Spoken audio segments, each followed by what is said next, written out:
चलिए हम देखते हैं सबसे पहले चैप्टर 7 में जो कहते हैं निर्देशांक ज्यामिति। क्या कहते हैं? निर्देशांक ज्यामिति।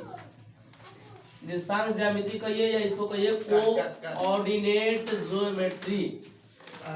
ज्योमेट्री कहिए। इसमें से क्या होता है कि सवाल कुछ कोई बात नहीं, सवाल कुछ जो है ऑब्जेक्टिव पूछता है, ऑब्जेक्टिव पूछता है। और ऑब्जेक्टिव सवाल जो है वह सबसे पहले हम बहुत सारा दूरी सूत्र पढ़ लिए हैं, मूल बिंदु से नियामक पढ़ लिए हैं, सब कुछ पढ़ लिए हैं। लेकिन अब हमको देखना है कि विभाजन सूत्र। क्या देखना है? विभाजन सूत्र। गेट खोलिए। विभाजन सूत्र पर कुछ सवाल है ऑब्जेक्टिव में, उसको हल करने के लिए चलेंगे। क्वेश्चन नंबर देखिए 77 में क्या कह रहा है? 3, 5 और 7, 9 दो बिंदुओं को मिलाने वाली रेखाखंड के मध्य बिंदु क्या है? 3, 5 और 7, 9 के बीच, यानी इसको रेखाखंड मिलाने वाली, दोनों को मिलाने वाली रेखाखंड के मध्य बिंदु। तो देखिएगा ये तो हमारा शॉर्टकट में हम हल करेंगे, यानी ऑब्जेक्टिव है, जल्दीबाजी में हल करेंगे। लेकिन आप अपने दिमाग से जल्दी यानी सोचिएगा कैसे हम हल कर रहे हैं। लेकिन यहाँ पे क्या करना होगा, आपको समझाने के लिए कुछ हमको मतलब थोड़ा आगे तक चलना पड़ेगा। ये x1 y1 x2 y2। तो हम चलते हैं, तो कहता है मध्य बिंदु। तो मध्य बिंदु का फॉर्मूला क्या होता है बाबू? x1 जोड़ x2 बाई 2 y1 जोड़ y2 बाई 2। आप लोग मत बोलिए। x1 कितना है? 3 प्लस x2 कितना है? 7 बटा 2 y1 5 प्लस y2 9 बटा 2। देखिएगा 7 3 10 बटा 2 और 5 9 14 बटा 2। काट दिए, 2 5 10 2 7 14 5 और 7 आया। यह हमारा आंसर आया मध्य बिंदु का निर्देशांक। कोई दिक्कत? उसके बाद से हम चलते हैं 78 नंबर क्वेश्चन, जो ये 2019 में पूछा है। 2019 में पूछा है 78 नंबर क्वेश्चन। और क्या कह रहा है? -4 2 और 8 6 को मिलाने वाली रेखा के मध्य बिंदु का नियामक P दिया है -4 6 और 4 2 और Q दिया है 8 6। कह रहा है इसके मिलाने वाले मध्य बिंदु की रेखा, मिलाने वाले रेखाखंड के मध्य बिंदु का नियामक ज्ञात कीजिए। तो मध्य बिंदु अभी नाम पढ़े ऊपर वाला। मध्य बिंदु का फॉर्मूला होता है x1 जोड़ x2 बाई 2 y1 जोड़ y2 बाई 2। आप देख सकते हैं ये ब्रिलियंट का गाइड है, मैथ का ऑब्जेक्टिव हल हो रहा है, जो इस चैप्टर 7 का 77 और 78 नंबर क्वेश्चन को हम हल कर रहे हैं। जो भी लोग ब्रिलियंट के पास गाइड है वो अपना क्वेश्चन देख सकते हैं। और यहाँ पे हम क्वेश्चन भी पढ़ रहे हैं, आवाज भी उसमें रिकॉर्ड हो रहा है, आप समझ सकते हैं। x1 है -4 प्लस x2 है 8 बटा 2। y1 कितना है? 2 प्लस y2 है 6 बाई 2। अब देखिएगा माइनस प्लस माइनस, 8 में से 4 गया, माइनस प्लस माइनस काम क्या होगा? घटने का होगा। काम क्या होगा? घटने का। माइनस प्लस माइनस काम होगा घटने का। 8 में से 4 गया 4। जिसकी लाठी उसकी भैंस। हम लोग ट्रिक जानते हैं, जिसकी लाठी उसकी भैंस। माइनस प्लस माइनस काम होगा घटने का। 8 में से 4 गया 4। जिसकी लाठी उसकी भैंस, यानी 8 ज्यादा है उसका चिन्ह प्लस है तो प्लस रहेगा बटा 2। 6 2 8 बटा 2। अब करते हैं 2 दूना और 2 फिर 8 को भी बर्बाद कर देगा, यानी 2 और 4 इसका निर्देशांक होंगे। कोई दिक्कत? चलते हैं। उसके बाद से क्वेश्चन को हल करने के लिए 82 नंबर सवाल है जो 2013 में पूछा था। कहाँ पूछा था? 13 में 82 नंबर क्वेश्चन कह रहा है ये भी वृत्त। 80 नंबर क्वेश्चन भी है मध्य बिंदु का नियामक। आप बना सकते हैं -2 8 और -6 -4 -2 8। और उसके बाद से क्यों कह रहा है -6 -4 कह रहा है मध्य बिंदु का नियामक। मध्य बिंदु का नियामक आप कहते हैं x, ये x1 y1 x2 y2। तो मध्य बिंदु का नियामक हम लोग क्या जाने हैं? x1 प्लस x2 बाई 2 और y1 प्लस y2 बाई 2। ठीक है, तो -2 आप प्लस -6 बटा 2 डायरेक्ट हल कर रहा है। और y1 यानी 8 प्लस माइनस 4 बटा 2 हल कर रहे हैं। यहाँ पे लिख दे रहा है मध्य बिंदु बराबर माइनस प्लस का -2 प्लस माइनस -6 बटा 2 8 प्लस माइनस -4 बटा 2। आप देखिएगा -2 -6 माइनस माइनस प्लस काम होगा कितने का 6 और 2 8 6 को पहले चिन्ह माइनस तो -2 का 2 8 में से 4 गया 4 बटा 2 यानी 2 चौका 8 -4 आइए 2 दूना 4 और 2 ये आंसर आया। उसके बाद हम चलते हैं 82 जो ये क्वेश्चन 2013 में पूछा है। कहाँ पूछा है 13 में, और ये 80 बनाया है ये 2015 में पूछा है। सब सवाल है जो VVI है और किसी न किसी साल पूछा ही है, वैसे सवाल पर आप लोग को ध्यान आकर्षित किया जाएगा। ये भी वृत्त का व्यास है, ये भी क्या है वृत्त का व्यास है। तब वृत्त के केंद्र का निर्देशांक 2 - 3 है, तब B के निर्देशांक 1 4 है, तो A का निर्देशांक ज्ञात कीजिए। और अब ध्यान दीजिए यहाँ पे फिगर बोर्ड पर ये वृत्त है और ये वृत्त का व्यास है। तो व्यास क्या होता है, यानी वृत्त का वो जीवा होता है जो केंद्र से होकर गुजरता है। तो यहाँ पे A हो गया और ये B हो गया और O केंद्र हो गया। कह रहा है कि केंद्र का नियामक दिया है, केंद्र का नियामक दिया है इसमें आपको 2 - 3, जबकि Q का नियामक दिया है, B का नियामक दिया है 1 4 का दिया है 1 4। कह रहा है A का नियामक ज्ञात कीजिए। A का नियामक ज्ञात करने के लिए XY XY हमने मान लिया। चलते हैं बाबू, ये देखिए ऑब्जेक्टिव क्वेश्चन है, जितना जल्दी हल करेंगे उतना ठीक है, लेकिन आपको समझाने के लिए कुछ तो कुछ हम आगे बढ़ रहे हैं। अब देखिएगा हमको निकालना है अब O क्या होता है, बिंदु A और B का मध्य बिंदु है, क्योंकि O से लेकर यहाँ तक अगर B तक आएंगे तभी त्रिज्या, O से लेकर B तक जाएंगे तभी त्रिज्या, है कि नहीं है। तो ये O क्या है, A और B का मध्य बिंदु है।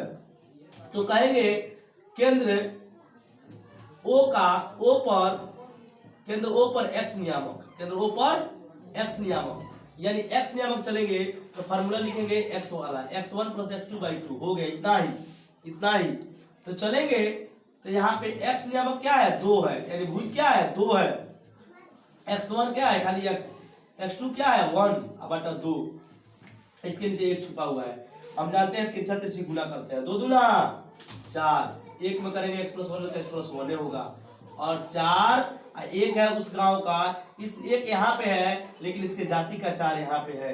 क्या कहता है x की, मैं तुम्हारे साथ नहीं रहूंगा। समीकरण हम पढ़ाएंगे उसमें सिखाएंगे, क्योंकि आप 10वीं क्लास में उतना समझाने की जरूरत नहीं है। 1 प्लस में आएगा माइनस में बराबर x, इसलिए x बराबर 4 में से गया 3, x का मान 3 आया। उसी तरह कहेंगे केंद्र पर y नियामक, y नियामक होगा y1 + y2/2। तो यहाँ पे हमको केंद्र पर y नियामक क्या है -3 है, तो -3 बराबर y कितना है y प्लस y2 कितना है 4/2, इसके नीचे 1 छुपा है, तो 1 से गुना करेंगे y + 4 में तो y + 4 हो जाएगा, अब प्लस माइनस द्वितीय ही 6 -6 होगा, y बराबर -6 और 4 प्लस हो जाएगा माइनस में, यानी y बराबर -6 - 10, इसलिए कहेंगे A का नियामक कहेंगे। तो xy जो हमने माना था, x कितना है बाबू, x 3 आया है और y -10 आया है, नहीं हमारा आंसर हो जाएगा।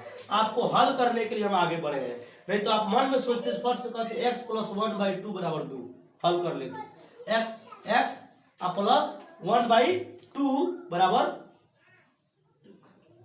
x + 1/2 बराबर 2, यानी काहेला कि इसका फॉर्मूला होता है x1 + x2/2, तो x + 1/2 जो 2 के बराबर है, मध्य बिंदु के x नियामक के बराबर है।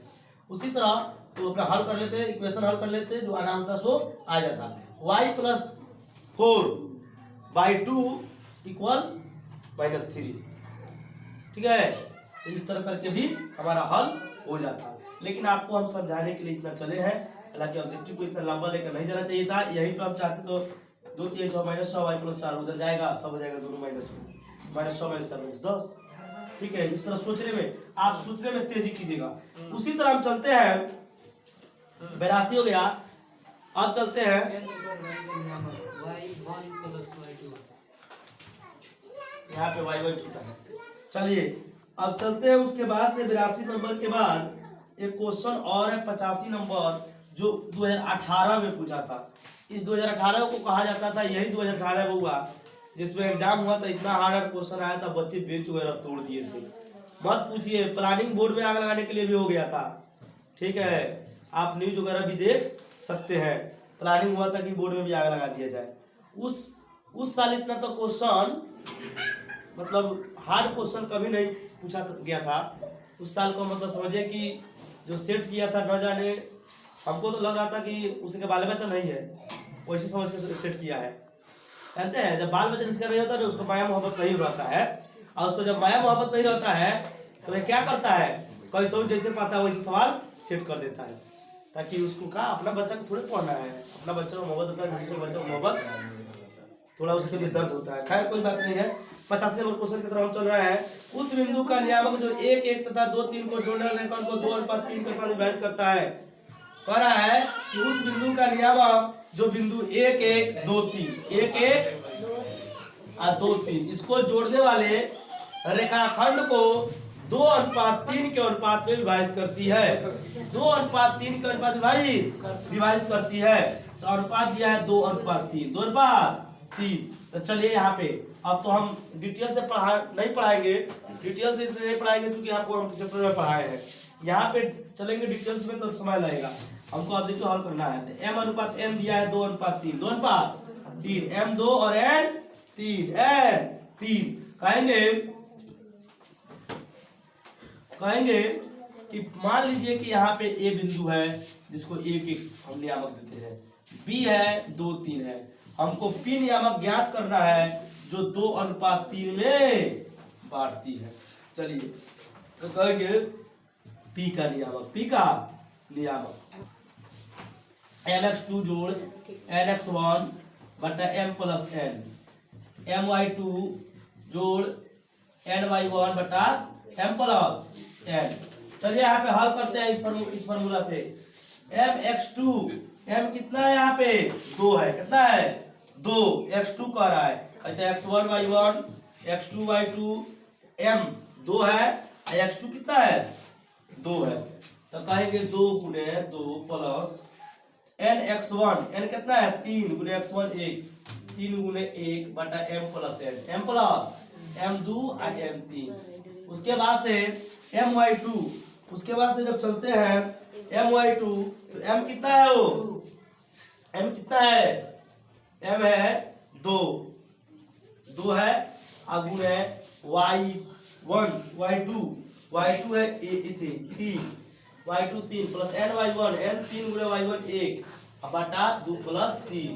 चलते हैं तो 2 दूना 4 और 3 एकम 3 बटा 5, 2 3 6 प्लस 3 एकम 3 बटा 5, 4 3 7 बटा 5 और 6 3 9 बटा 5। यही आपके ऑप्शन में दिया होगा, कौन सा ऑप्शन, यानी ए नंबर 7 बटा 5 9 बटा 5 नंबर ऑप्शन ए नंबर में दिया है, यही आपका आंसर होगा।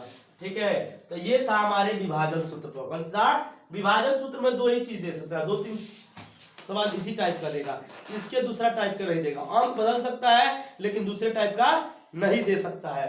जैसे विभाजन सूत्र में ये दे सकता है मध्य बिंदु ज्ञात करे, या आपको दे देगा कि m/n में दिया रहेगा और कहेगा इस तरह के निकाले, या कभी ऐसे होगा कि मध्य बिंदु दिया रहेगा और साइड का कोई एक नियामक दिया रहेगा और साइड वाला नियामक ज्ञात करने को कहेगा। तो इस तरह के ही सवाल विभाजन सूत्र में आएगा। इसके अलावा और दूसरा कोई ये टाइप का सवाल आपसे विभाजन के इस पर नहीं पूछ सकता है। ठीक है, ज्यादातर मध्य बिंदु और ये सभी कहेगा। ठीक है, अब बाय बाय, आप लोग देखिएगा, कमेंट कीजिएगा, जो भी दिक्कत होगा डाउट होगा फिर दूसरे पे हम बनाकर वीडियो इसी तरह डालते रहेंगे, और जो आपको डाउट होगा कमेंट कीजिएगा, एकदम हम बताने के लिए तैयार है।